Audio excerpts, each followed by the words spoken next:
सब लोग crimson desert को नेक्स्ट जेन ओपन वर्ल्ड बोल रहे हैं और हाँ वो दिखने में इंसेंट लगती है, लेकिन सच ये है वो सिर्फ दिखती रियल है, फील नहीं होती। फिर आती है RDR2 जहाँ तुम लोग गेम नहीं खेलते, तुम लोग उस दुनिया को जीते हो और इसीलिए आज भी इसका लेवल कोई टच नहीं कर पाया है। मोस्टली लोग RDR2 को सरफेस लेवल पे जज करते हैं, ग्राफिक्स, स्टोरी, एनिमेशन और हाँ ये सब चीजें टॉप टियर है। लेकिन अगर तुम RDR2 को इन्हीं चीजों तक लिमिट कर देते हो तो तुम उस गेम का कोर समझ नहीं रहे हो। RDR2 की रियल स्ट्रेंथ उसके विजुअल्स या स्टोरी नहीं है, उसकी रियल स्ट्रेंथ है उसका डिजाइन, फिलोसॉफी, कैसे उसने एक वर्ल्ड क्रिएट किया जो बिल्कुल स्क्रिप्टेड नहीं लगता है, कैसे उसने गेम प्ले को फास्ट और कन्वीनियंट बनाने की बजाय मीनिंगफुल बनाया और कैसे उसने प्लेयर्स को कंट्रोल देने की बजाय उसे सिस्टम का पार्ट बना दिया। ये वो चीज है जिसे कॉपी करना मुश्किल ही नहीं प्रैक्टिकली इम्पॉसिबल है। और इसी वजह से जब लोग बोलते हैं कोई गेम नेक्स्ट RDR2 बनेगी तो वो फंडामेंटली समझ नहीं पा रहे कि RDR2 ने अचीव क्या किया था। इस वीडियो में मैं सरफेस लेवल कंपैरिजन नहीं करूंगा, मैं ब्रेकडाउन करूंगा कि RDR2 का डिजाइन कैसे काम करता है, गेम प्ले सिस्टम, NPC कैसे काम करते हैं और मोरालिटी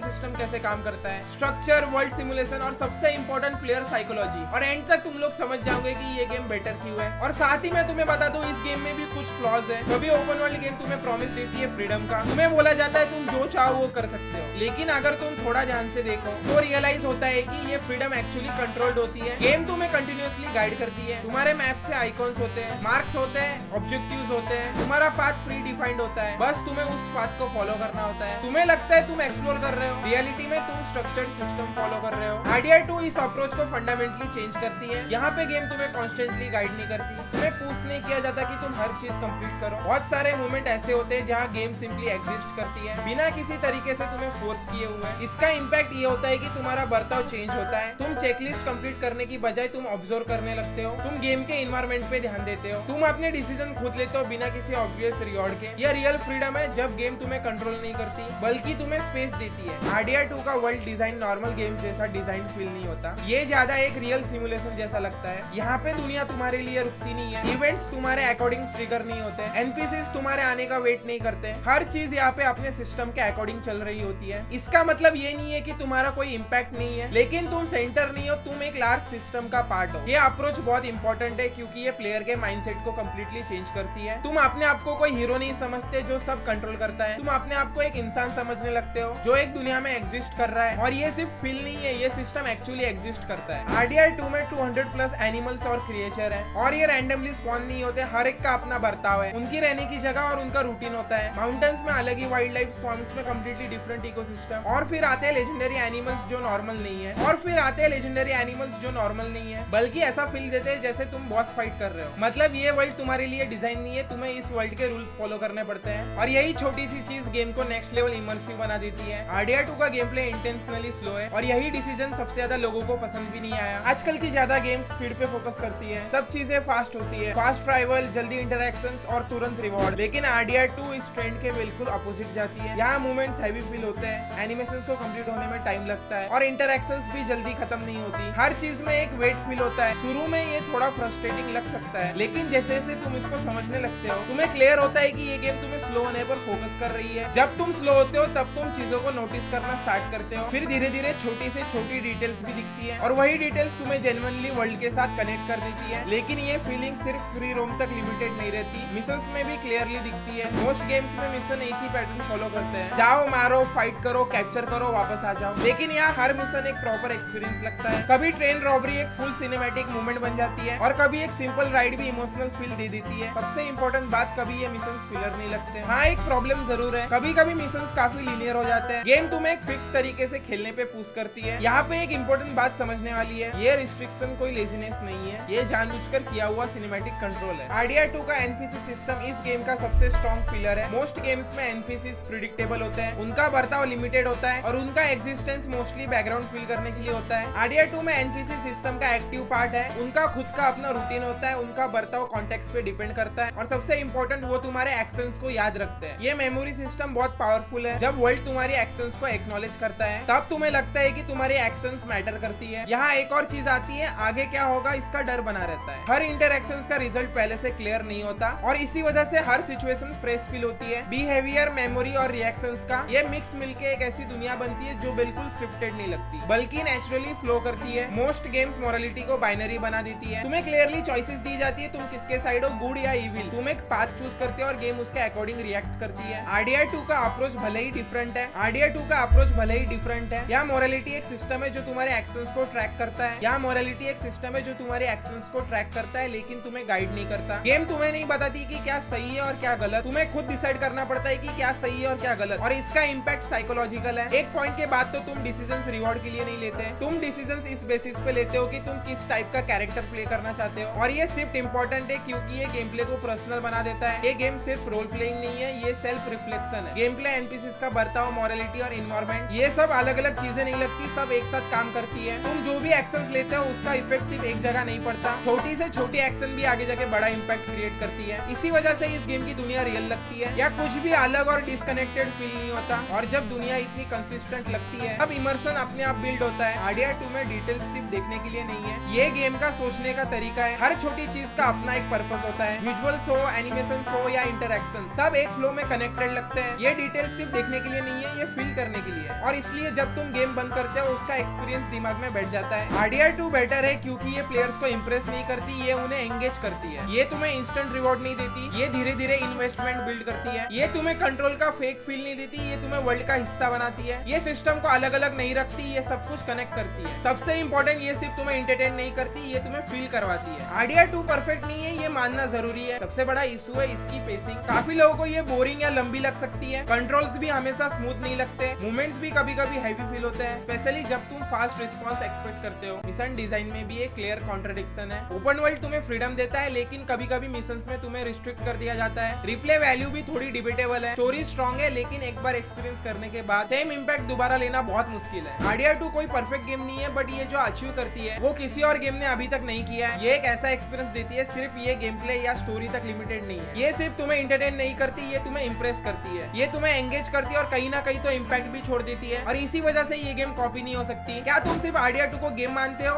या एक्सपीरियंस? मुझे जल्दी से तुम लोग कमेंट में बताओ। अगर तुम्हें जानना है AAA गेम्स क्यों बोरिंग हो चुकी है, तुम्हें ये वाला वीडियो देखना चाहिए। अगर तुम लोग को ये वाले वीडियो में मजा आया है तो लाइक कर दो, सब्सक्राइब कर दो और हाइप कर दो। मैं तुम लोग को मिलता हूँ किसी और नए वीडियो में।